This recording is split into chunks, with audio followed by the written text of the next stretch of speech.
Welcome. In this session, we would focus on Union Executive. As we have understood, there are three important branches of the government. These are Executive, Legislative, and Judiciary. So, Legislature actually makes the law, Executive implements the laws, and Judiciary checks whether the laws are correct or not, or if there are any changes required. Now, under the Executive, we have President, Vice President, Prime Minister and Council of Ministers. In this section particularly, we would be focusing exclusively on President and Vice President. So coming on to the President, now President of India is called as the titular head. That means the President is actually a nominal head. However, the head of the state and the first citizen of the country.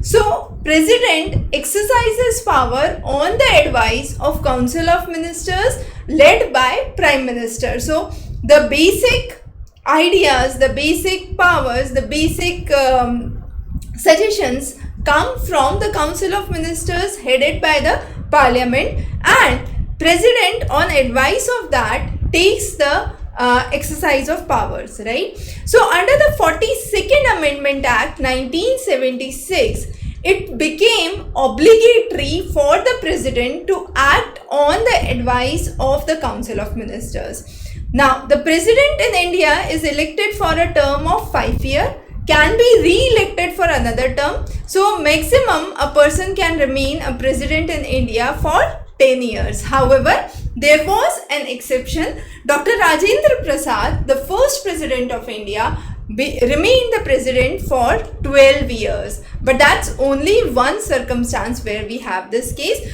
As of now, you have a term of 5 years, a re-election after that term. So a maximum of 10 years is the time duration for a person to remain the President of the country. Now, what are the qualifications required? The person must be a citizen of India. Now, this rule and guidelines would follow for Vice President, would follow for Chief Justice of Supreme Court, High Court, and so on. Another important qualification is minimum age of 35 years. The person must be qualified as a member of Lok Sabha, however, shall not be a member of Lok Sabha. So, it's only the qualification required as a member of Lok Sabha. It's not required that the person would be a member of Lok Sabha. Also, the person would not hold any office of profit under the center or the state government and should not be a proclaimed offender or sentenced as criminal under the law of land. So, these are some of the 5 important criteria which are required to understand that the person is eligible to be appointed as the President of the country. Now, if the President should vacate any such post of profit, that would be before seeking the election. So, who would not be considered for holding the office of profit? So, governors of the state, ministers of the state, and Vice President are not considered persons holding office of profit. So again, very important to note, who are not considered under this criteria? Governor of a state, ministers of a state, and Vice President, right? Coming on to the next, the structure. As we said, President is the executive head of the state. However, President is the nominal head because the President acts on the advice of the Council of Ministers headed by the Prime Minister. So Prime Minister, and this is the Council of Ministers. So Council of Ministers includes Cabinet Ministers, Ministers of State and Deputy Ministers. We'll talk about this more in the next lecture where we'll be focusing on Prime Minister and the Council of Ministers, right? So again, there is a Vice President. Then there are various secretariats and each secretariat has certain ministries under it. So when we talk about the election of a president, the president gets nominated by 50 electors and is seconded by another 50 electors. Now, important to note, this is the criteria for president.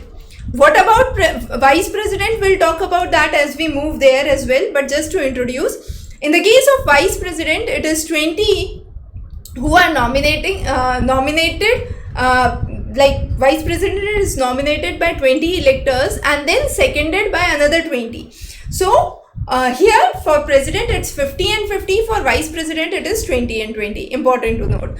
Another important thing is, for the president there is a security deposit of rupees 15,000 that is done while filing the nomination. Now this amount is forfeited if the candidate is not able to get 1/6 of the total vote. So that is the minimum requirement. The candidate must get 1/6 of the total vote. Now once elected, once appointed, the president would have the accommodation at Rashtrapati Bhavan with a salary of 5 lakh per month and other allowances. Now this is as of now, that is liable to change with further modifications, right?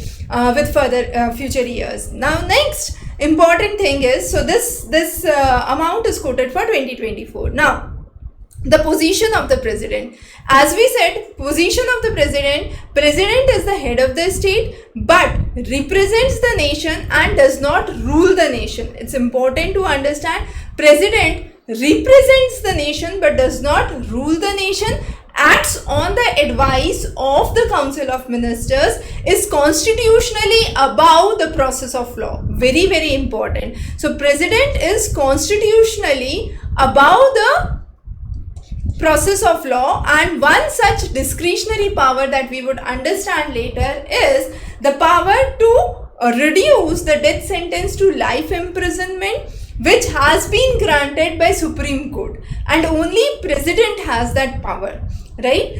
Also the president has the right to be informed in all the matters. Now with more of coalition governments, what are coalition governments? When one party does not get absolute majority, about 50%. So there are many parties coming together to form the government. Now when there is a coalition government, the discretionary power of president increases, because if one of the parties cannot bring the leader, then the president has the discretion to appoint the prime minister, right? So again, president plays an important role with rising coalition governments. Also, it's important role of the president to shape the national policies. But president has again certain limitations. What are the limitations? As in the beginning we said, president is a titular head. That means president cannot turn dictator. Why? Because the real power vests in the Council of Minister and Prime Minister, which are directly elected by the people. The election of the president is indirect. We'll come on to the election of the